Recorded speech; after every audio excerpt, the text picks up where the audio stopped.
د واق ټلویزیون درنو لیدونکو سلام، وخت مو بخیر. شپږ بجې شوې. په پیل کې هم د مهمو خبرونو سرټکي. د افغان او پاکستاني پلاوو ترمنځ د خبرو بیا پیلېدل.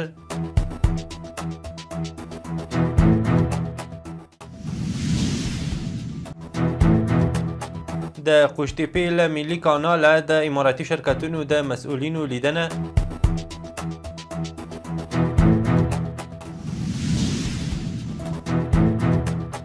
د شاه سلمان د بنسټ له رئیس سره د عامې روغتیا د وزیر کتنه.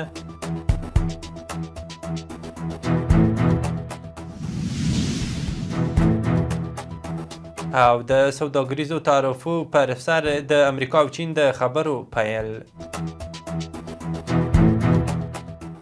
نن پنجشنبه د لړم اتمه. اوس هم بشپړ خبرونه. سرچینې رسنیو ته ویلي چې په استانبول کې د پاکستان مرکچي پلاوی چې پاکستان ته روان شوی و بیرته خبرو ته راګرځول شوی دی. د سرچینو په حواله افغان او پاکستاني مرکچیانو د درېیمګړو قطر او ترکیې په مرسته نظرونه تبادله کړي او په پام کې ده چې مذاکرات نن پنجشنبه بیا پیل شي. سرچینو تیره شپه رسنیو ته ویلي و چې پاکستاني مرکچیانو له کومې هوکړې پرته استانبول پرېښی دی. د ملي پراختیا شرکت مسؤلینو خبر ورکړی چې د قوشتېپې ستر او ملي کانال له چارو څخه د لیدنې او ارزونې په موخه د اماراتي شرکتونو لوی رئیس مولوي احمد جان بلال او د ملي پراختیا شرکت عمومي اجرایوي رئیس عبدالرحمن عطاش د یوه تخنیکي پلاوي په ملتیا شمالي ولایتونو ته سفر کړی دی. عطاش د قوشتېپې ستر او ملي کانال د سربند دویم فاز او نورو مهمو برخو څخه د لیدنې پر مهال روانې چارې له نږدې څارلې او د چارو له پرمختګ څخه یې خوښي څرګنده کړې ده او د چارو د لا غوره پلي کېدو په اړه یې مسؤلینو ته اړینې سپارښتنې کړي دي.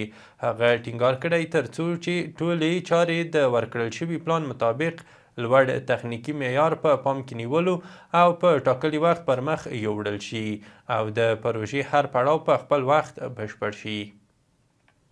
د زندانونو چارو د سمون ادارې خبر ورکړی چې عمومي رئیس مولوي محمد یوسف مستري په استانبول کې د زندانونو د تربیت او اصلاح نړیوال کنفرانس په څنډه کې د ترکیې د زندانونو ادارې له عمومي رئیس یاووز یلدریم سره کتلي دي. د زندانونو چارو د سمون ادارې ویلي چې په دې کتنه کې دواړو لوریو په ترکیه کې د افغان زندانیانو افغانستان ته د دوی د لیږد او نورو اړوند مسایلو په اړه خبرې کړي دي. د چاپیریال ساتنې ملي ادارې د اړیکو دفتر او د TLO مؤسسې په همکارۍ نن په کابل کې افغانستان د کاپ 10 اقلیمي غونډې په میسر کې تر عنوان لاندې د چمتووالي تدابیري ناسته کړې ده. افغانستان د کاپ 10 اقلیمي غونډې په میسر کې د دې ناستې د جوړولو موخه د افغانستان د اقلیمي وضعیت ارزونه، د فرصتونو او ننګونو پیژندل، له اقلیمي بدلونونو سره د مبارزې په لاره کې د چارو د لا همغږۍ او له واحد پیغام سره په کاپ 10 نړیوال کنفرانس کې د افغان پلاوي د ګډون په اړه بحث او خبرې شوي دي. د افغانستان د عامې روغتیا وزیر نورجلال جلالي سعودي عربستان ته د سفر پر مهال د شاه سلمان بنسټ له رئیس دکتور عبدالله ربیعه سره کتلي دي.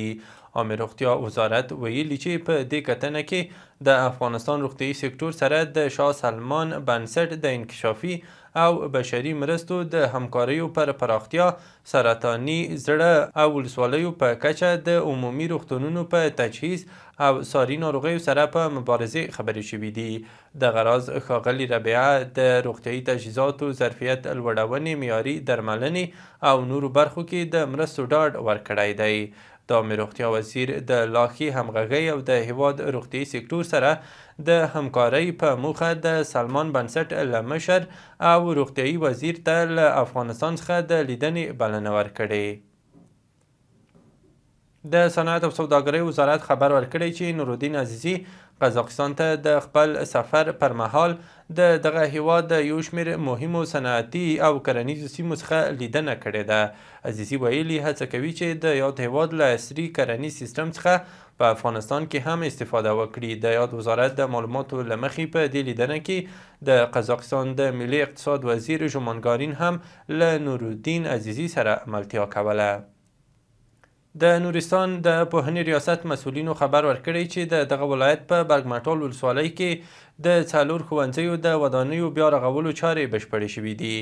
د یاد ولایت د پوهنې رئیس مولوي تاج محمد مطمئن رسنیو ته ویلي چې د یوې همکارې مؤسسې په مالي ملاتړ د 8 میلیون افغانیو په لګښت په برګمټال ولسوالۍ کې د اولګل، نیکممک، بدنشاه او په څراګام ښوونځیو ودانیو د بیا رغونې چارې بشپړې او ګټې اخیستنې ته سپارل شوي دي.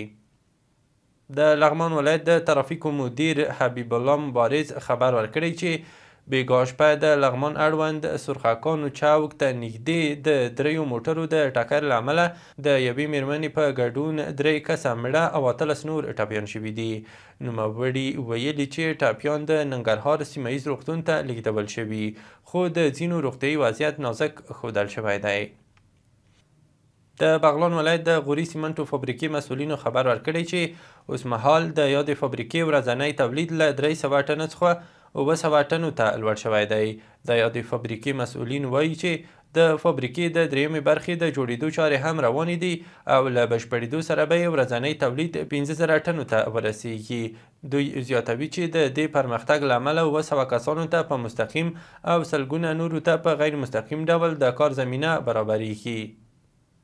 د مالیې وزارت په خپره کړې خبرپاڼه کې ویلي چې د روان 1404 کال د تلې په میاشت کې د هیواد له بېلابېلو ګمرکونو څخه 63 ټانکره بې کیفیته نفتي توکي بیرته ګرځول شوي دي. د یاد وزارت د معلوماتو له مخې په ګرځول شویو توکو کې 19 ټانکره ډیزل او 13 ټانکره پټرول له نیمروز، 6 ټانکره له حیرتان، 4 ټانکره له فرا او 3 ټانکره له شیرخان بندر څخه ګرځول شوي دي. مالیې وزارت ټینګار کړی چې د کیفیتي معیارونو له مخې به د ټیټ کیفیت نفتي توکو مخنیوی وکړي. د احصایې معلوماتو ملي ادارې ویلي چې په ایران کې د افغان کډوالو د هویت د تثبیت په موخه نن د یاد هیواد مشهد او زاهدان ښارونو ته کاري ټیمونه استولی دي.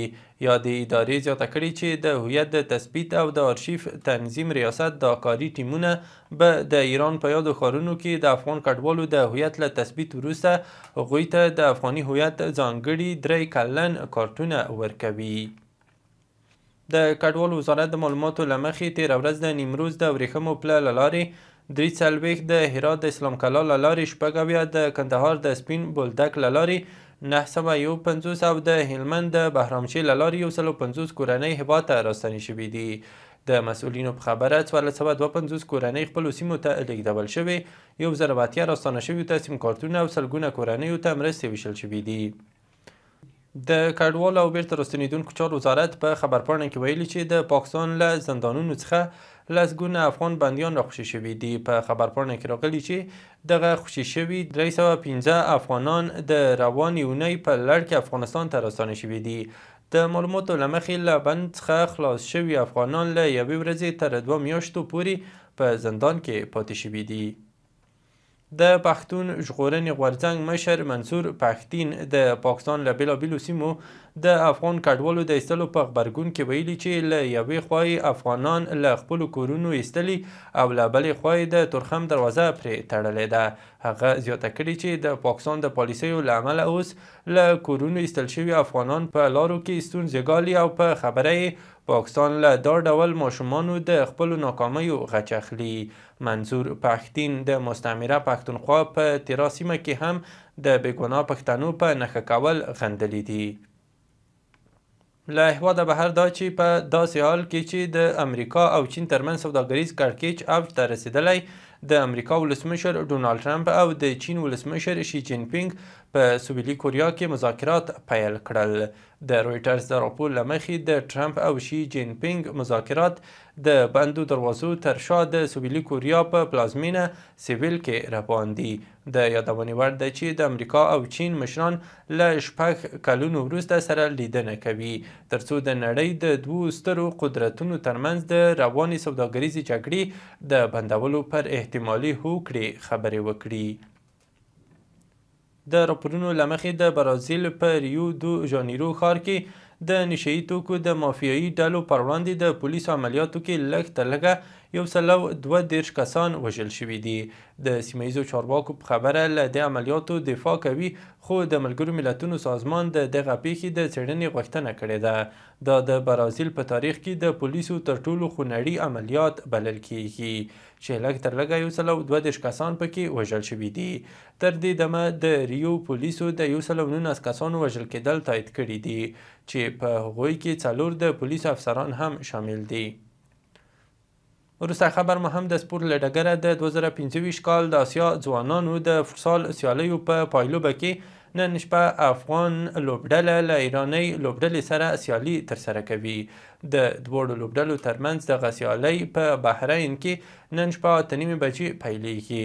افغان لوبډلې د سې شنبې په ورځ تایلند ته د 9-1 په مقابل کې په ماتې ورکولو سره د دې لوبو وروستي پړاو ته رسېدلې ده. افغان لوبډلې په دې سیالیو کې مخکې ازبکستان، بحرین او چین ته ماتې ورکړې ده. درنو لیدونکو له ملتیا مو مننه. وروستي خبرونه مو هم دومره وو.